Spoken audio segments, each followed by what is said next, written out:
35 years ago today, a historic pact was signed between the central government and a bunch of student leaders from Assam, the northeastern state. That ended the Assam agitation, or popularly called as Assam movement, which was in protest against huge influx of illegal migrants from Bangladesh. Of course, it's a history that very few people would recall now. In this week's Simply Nitin, we will discuss what was Assam movement all about. I'm Nitin Gokhale.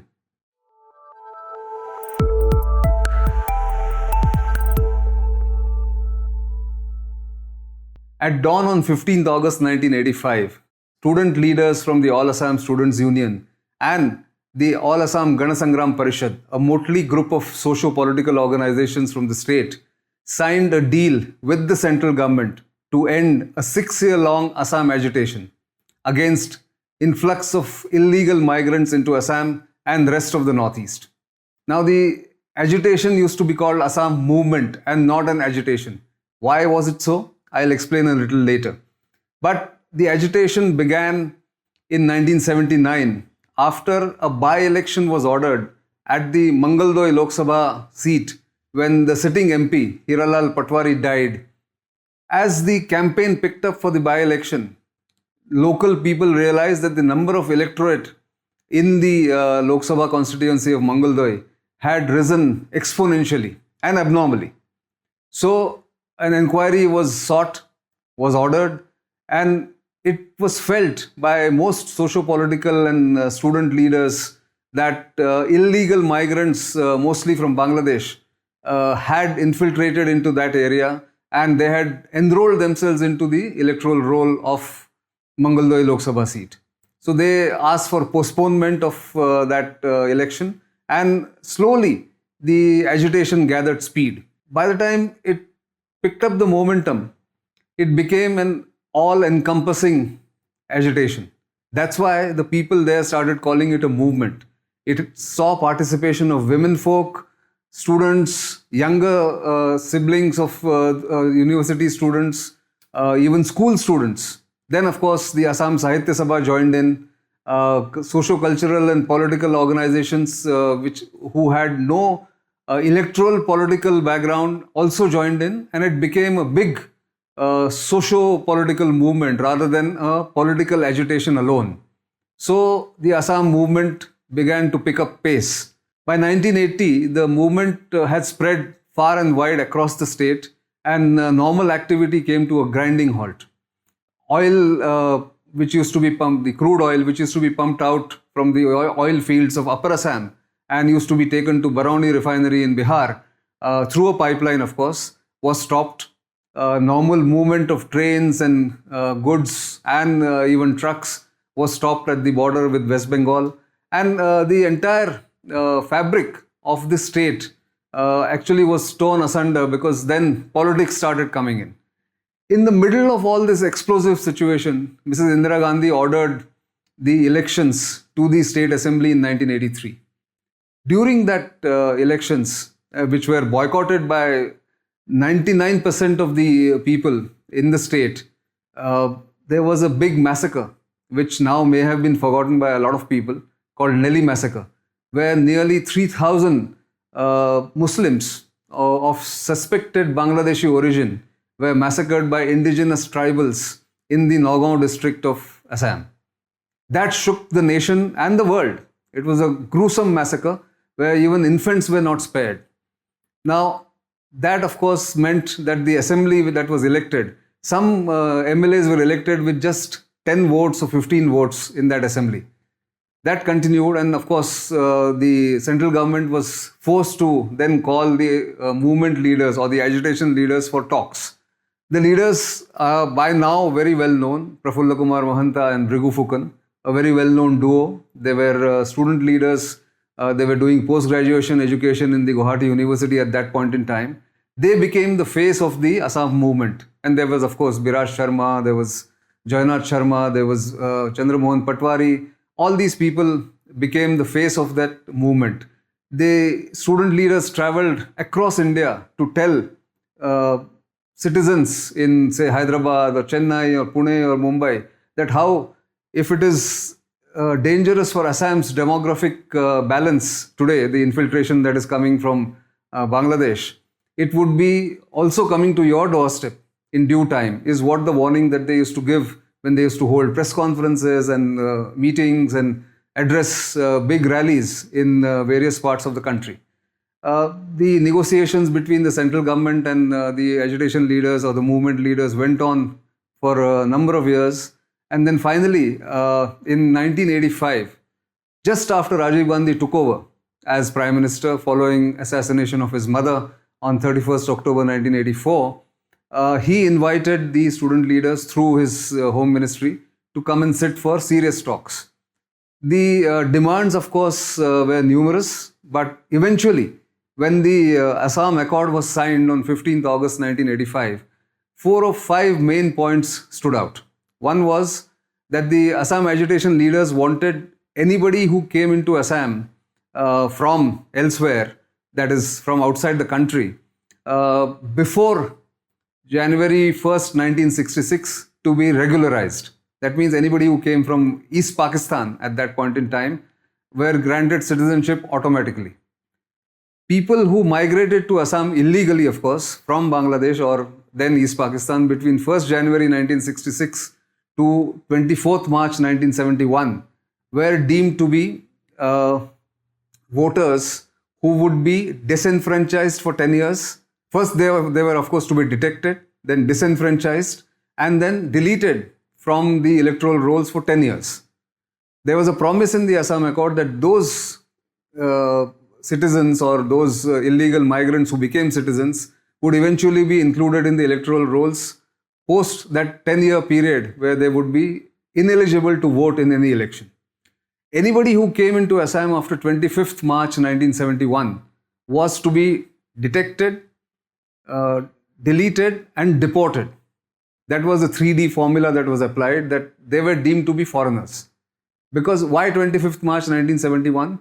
Because that's the time when the influx of refugees from East Pakistan started, when there was a crackdown against the Bengalis by the Pakistani army in the East Pakistan region or the part of Pakistan that time. So therefore, anybody who came after 25th March 1971 into Assam was to be detected, his name or his or her name to be deleted, and they were to be deported. That was the main highlight of the Assam Accord. And of course, there were other highlights or the other promises made in the Assam Accord, that the clause 6 of the Assam Accord in particular, that constitutional provisions would be given to protect, promote languages and traditions of Assam, indigenous languages and traditions of Assam, and of course just establishment of another refinery, establishment of 2 central universities, all that were promised in that accord. Following that accord, there was of course huge jubilation because the students had won, and this is perhaps the only instance in world history where student leaders who used to stay in postgraduate accommodation or postgraduate hostels in Guwahati University, from there they went straight to occupy the chair of Chief Minister and Home Minister, that is Prafulla Kumar Mahanta and Bhrigu Kumar Phukan. He became the Chief Minister and his colleague, very close colleague, became the Home Minister. There is a backstory to the signing of the Assam Accord. The accord was supposed to have been signed and declared on 14th August 1985. I was all of 23 and I was working in a local newspaper called the Sentinel in Guwahati. We were all waiting expectantly for the accord to come through, and of course our headlines were ready, articles were ready about details of the accord. But till 2 a.m. on 15th August, nothing came through. It seemed that the two sides had not agreed to the final terms. So we all, from the desk of the Sentinel where I was working, we went home at 4 o'clock, disappointed that the accord did not come through. And there was a backup plan done by the All Assam Students Union that if the accord does not come through, there will be a total bandh in Assam. In any case, in the northeastern states in those years, in the decade of 80s and the 90s, the Republic Day and the Independence Day of India used to be boycotted, and people used to be forced to observe bandhs by these organizations or insurgent groups. And so there was a bandh which was already predetermined if the accord did not come through. So we all went home at 4 o'clock. I went to sleep. And 8 a.m. or 9 a.m., my father woke me up and said, the accord has been signed. The Prime Minister has just declared this from the ramparts of the Red Fort, that he has just signed the Assam Accord with the student leaders. I got excited. I went to my editor, went to my owner of the newspaper, and then we came up with a special supplement on the evening of 15th August after a small tabloid, 4-page tabloid, giving details of the accord, doing an interview over phone with Prafulla Mahanta and of course other prominent leaders. The logic being that if we don't do that, and remember these were pre-mobile and pre-internet days, the news wouldn't have reached the people until 17th of August, because 15th August is a holiday for newspapers. And there would be no newspaper on 16th morning. We would have come back to work on 16th and the newspaper would have come out on 17th morning. There would have been a huge gap between the news or the accord having been signed on 15th August morning and by the time the detailed news reached the readers. So I actually persuaded my editor and my owner that time, and we came up with this tabloid where we gave some details, a small tabloid. It was priced at 50 paisa in 1985. Remember, it was 35 years ago. That sold like hotcakes in Guwahati city. Of course, we couldn't have distributed elsewhere. People paid 50 rupees, 60 rupees for that 50 paisa 4-page supplement. But that was history. Of course, following the accord, the student leaders came back to Assam. They came to Guwahati. They tried to explain to people what that accord meant. And then they went on to form a political party called the Ahom Gana Parishad or Assam Gana Parishad. Of course, they came to power in the elections that were held in December 1985. And Prafulla Mahanta became chief minister straight from being a postgraduate student in Guwahati University.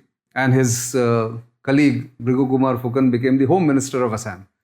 The first 2 or 3 years were very good. The honeymoon lasted barely 2 or 3 years, and then it was downhill from there for the Assam Gana Parishad as well as Prafulla Mahanta and Bhrigu Phukan, because insurgency in the form of ULFA came up, the United Liberation Front of Assam. More radical youths who did not agree to the terms of the Assam Accord, they thought it was a sellout, and they launched the insurgency, and of course it continued well into this century until about 2003, 2004. Of course, it's a lot of water has flown down the Brahmaputra since then. But what was unique about the Assam Accord and the Assam movement was that it was launched by the students, led by student leaders, and it spawned a host of student organizations in the Northeast. All Naga Students Union, all Mizo Students Union. You name a tribe and they had a students union, or they still have a students union in the Northeast. And of course, regional parties got a fillip in the Northeast. The Mizo National Front came to power in Mizoram. The Naga People's Front came to power in Nagaland. There was a couple of regional parties in Arunachal Pradesh. And of course, the Assam Gana Parishad then had a tie-up with the Telugu Desam party, with National Conference in Jammu and Kashmir. So all kinds of things happened. So much so that at one point in time, in 1997, one of their representatives, Dinesh Goswami, became the Union Law Minister. Dinesh Goswami, incidentally, is uncle of a famous news anchor. You can go and guess who that news anchor is. But that notwithstanding, Prafulla Mahanta was seen as a rising political star. But then subsequently, after a second term between 1996 and 2000, he just went downhill politically. Still an MLA, of course, in the state assembly, but has lost that influence and the clout that he had. But that's the journey the leaders of Assam movement have traveled or have traversed since 1985 or 1979 to now. The All Assam Students Union continues to be as powerful as before, still wields a lot of influence in Assam, but people have become a little disillusioned because the Assam Accord was never fully implemented. In fact, none of those accords that Rajiv Gandhi signed during his tenure got implemented, except the Mizo Accord, which was signed on in end of July 1986 with Lal Denga, the leader of the Mizo National Front. But that's another story. So therefore, I wanted to bring a slice of history to the limelight, especially for the generation that is born after maybe 2000 and tell you that there used to be huge agitations. There used to be a lot of disruptions of rail supplies. The bunds used to go on for 1,000 hours at some point in time. That kind of agitations are no longer welcome or no longer in fashion, but those were the days. And of course, Assam Accord had some resonance recently when the Citizens Amendment Act came into being last year in 2019, and it had its own repercussions on Bangladesh, India relations, and of course within the country there was a huge agitation, all of you will remember, against the CAA, which ironically grants citizenship to persecuted minorities from Pakistan, Afghanistan, Bangladesh. And again, that's another stream of discussion. But let me end by saying that the Assam movement was studied across the world by sociologists, by political scientists, to understand what propelled the entire society to come together and agitate or protest against what they thought was the discriminatory policy of the central government. Of course, as I said, over time, the attraction and the aura that was there around the Assam movement has diminished. Nevertheless, it remains a historical fact that the Assam movement was unique in itself. And therefore, this episode of Simply Nitin. Keep watching, keep sending feedback and comments, and of course, like us on social media platforms. And of course, revisit us every Saturday when I bring to you Simply Nitin.